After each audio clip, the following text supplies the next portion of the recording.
Hey everybody, my name's Ryan, and here at etrailer.com we install, test, fit, and review a lot of different parts. That way we could try to answer any questions those of you might have. And that's exactly what we're doing here today on our 2021 Polaris Ranger 1000. We're going to be taking a look at and showing you how to install the etrailer.com 5,000 pound electric winch. So when it comes to these off-road machines like a side-by-side or even an ATV, a winch is honestly almost a must-have. It really is a super handy tool to have on your bike. Whether you're in some really nasty stuff, in some deep mud, get stuck, and need a way out, winch makes it super convenient. Or even help your buddy out. Maybe their bike broke down, got stuck. You can really do a lot of work with this. And I know from personal experience, more times than not, the winch that we have on our bike, what we use it for is to pull deer out of the woods. I don't know about you, if you ever tried to pull up a 200-pound deer up a slick hill, it's really not all that fun. And having a tool like this really makes it a lot easier and a lot more enjoyable.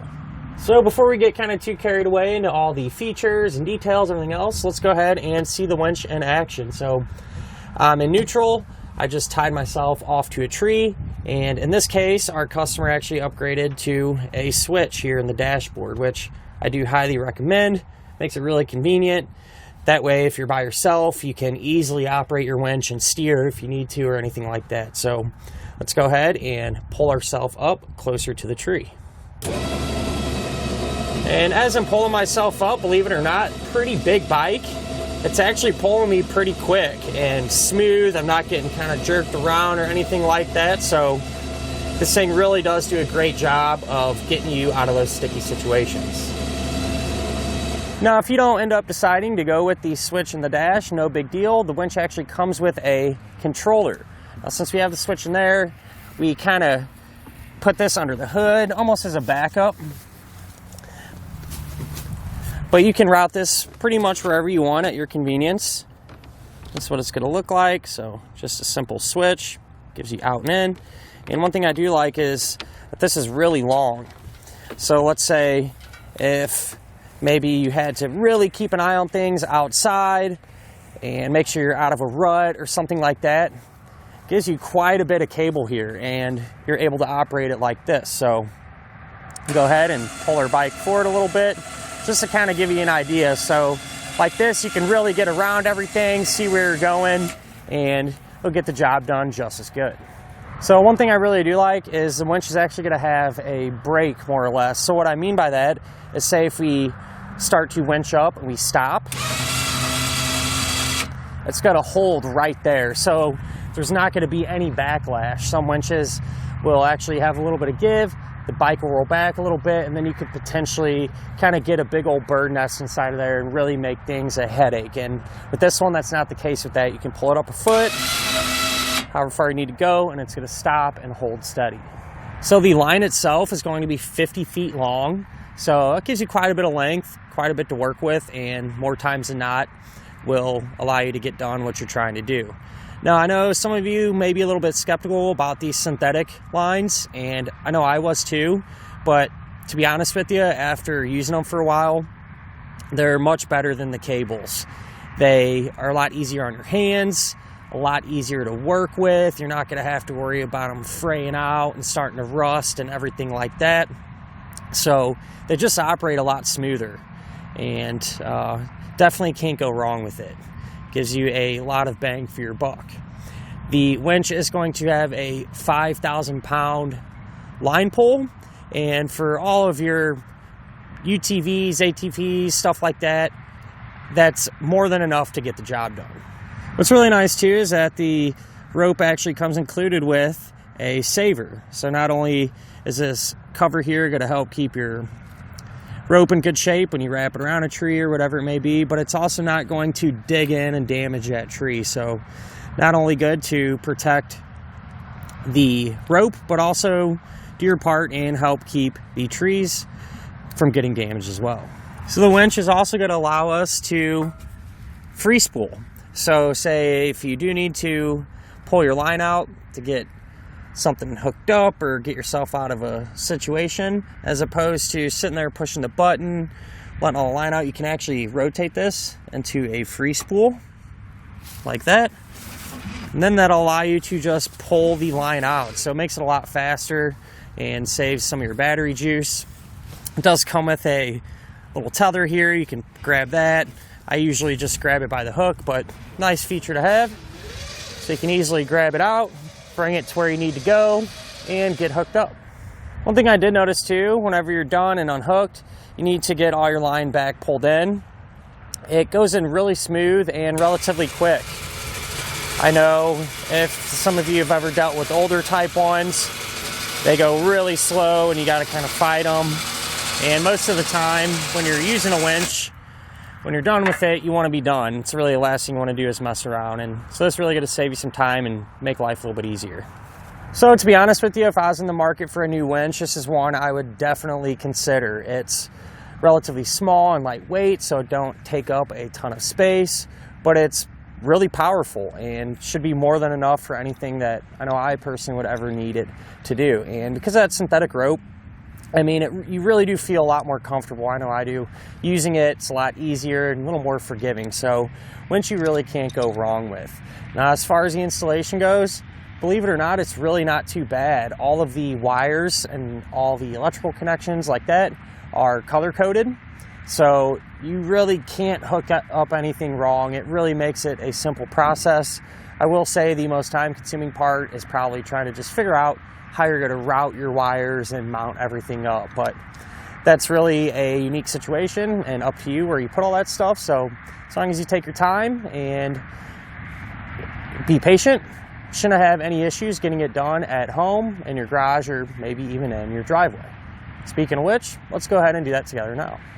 To begin our installation, we're going to be here at the front of our bike, and the first thing that we need to do is mount up our winch. Now, depending on what type of winch bracket you have, this could be a little bit different than ours today, but for the most part, it'll all be pretty much the same concept at least. So the bracket that we used required us to take off our front bumper. That was no big deal, just held in place by 4 bolts, 1 in each corner. So once you pop them out, you can remove that bumper. And once you have your bracket on there, then you can bolt up the winch itself. That's a straightforward process. It comes with the nuts and bolts that you're going to need. And those nuts and bolts just drop down through the bracket into the winch. So I tighten these up. And when you're positioning the winch, you want to make sure that the cable or rope is feeding off the top of the roller. So how I have it set up here, you don't want it coming out of the bottom, if that makes sense. But once that's in place, then we can start to kind of hook everything up electrically. What I like about this kit is they make it super straightforward. It's almost hard to get it wrong. So the kit's going to come with a blue cable and a yellow cable. The blue cable is going to go to your winch, and it's going to go to the post that has this blue, almost this plastic washer. So it's all color coordinated. Same thing for the yellow one. It's going to go to the post that has the yellow washer. Now, before you put these cables on, it also comes with these little rubber boots. So you can slide these rubber boots on the ends of the cable, take the nut off, slide the cable on, tighten it down, and then you can kind of push that boot over the end of it there, and that's just going to help protect it from corrosion and things like that. So once you have these hooked up, what you can do is route them into the compartment up here. So pretty straightforward. Take your hood off. They just shoot right up through there, so nice and easy. And we're going to take our solenoid and hook all the wires up to it. And again, everything is color coordinated, so it's really simple to get everything done. Our blue wire coming from the winch will go to the post on our solenoid that has blue paint on it. And same deal for the yellow wire. So yellow wire will go to the post with the yellow paint. Again, don't forget to put your rubber dust boots on there. And at the very end, I'll come back and cover all these up. We'll just do it at the same time. The kit is also going to come with a black wire, which is here. You'll put that on the post with the black marking. And it's also going to come with a red power wire, which is this one here, and that's going to go to the post with the red marking. These are going to get ran over towards the passenger side of our vehicle here underneath the hood and get hooked up. So both of them more or less take the same path. We'll just start with the black one. We'll do these one at a time here. So I just bundled up some of the extra. Just routed that right over to here. And it's actually really convenient. Polaris gives us a grounding post and a power post all right here. So the black wire just goes up to this ground post. You remove this 10mm nut, slide your cable end over it, and tighten the nut back down. So again, they really make it simple to get this job done and hooked up. Moving back to the solenoid, we'll do our red wire now. So the red wire comes through here. It is pre-attached to these breakers, and I just kind of prefer to have them somewhat secured. So what I did, using these holes here, I just used a zip tie just to kind of help keep that from bouncing all over the place and everything else. That cable is going to route over to here, again where I bundled up the extra. And here is the power post that Polaris gives us. So just like the ground post, you'll remove that 10mm nut, slide the terminal over it, and tighten it back down. So what I went ahead and did now is just took some wire loom, kind of put it over our two wires here just to help clean up our install look. You can find this here at eTrailer. And what you want to do is actually secure the solenoid down. So again, really straightforward. I just took a bolt and nut, put our solenoid down here in the plastic, drilled a couple of small holes, push those bolts through, went on the bottom and tighten up the nuts, and that keeps it nice and secure so we don't have to worry about it bouncing around or anything like that. So really straightforward stuff. Shouldn't have any issues getting to this point. And at this point, it would be a great time to actually test our winch out before we get too carried away cleaning up our wiring and getting everything back together. And the way you can do that is here's the port here where we can take our remote plug, just plug that in, and simply hit in and out or work the switch here to test the winch out. So I'll push down out. You can see it's coming out. We'll try it in. So we know it's working. What you can do is a couple of things. You can take your remote, route it pretty much anywhere you want. I mean, it comes with quite a bit of wire. So you could push it through into your glove box, or you could have it in there, somewhere in the front. Really up to you. What we're actually going to do is just kind of ball this up and leave it inside under the hood. And that's because this will more or less be a backup or almost a remote type switch, because we actually ran a toggle switch on our switch panel right inside there. So you'll be able to operate the winch from the driver's seat. So I would suggest doing that. It's really cool. It makes life a little bit easier, gives you a couple options, and it's super simple to do. So now I went ahead and just popped our bumper back on. That way we could install our Fairlead, which is this piece right here. Now the winch does come with one, but again, something to keep in mind, it may or may not fit. It's really just going to depend on what type of bumper you have and what type of bracket you actually use to secure the winch. So things can vary a little bit.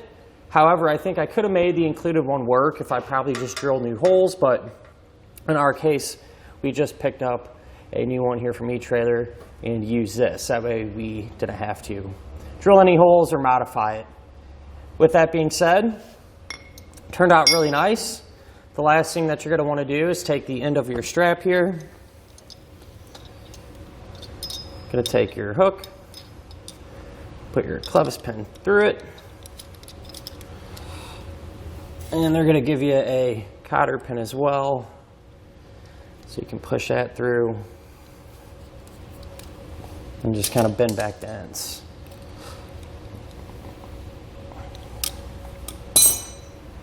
And that'll finish up our look at and our installation of the etrailer.com 5,000 pound electric winch on our 2021 Polaris Ranger 1000.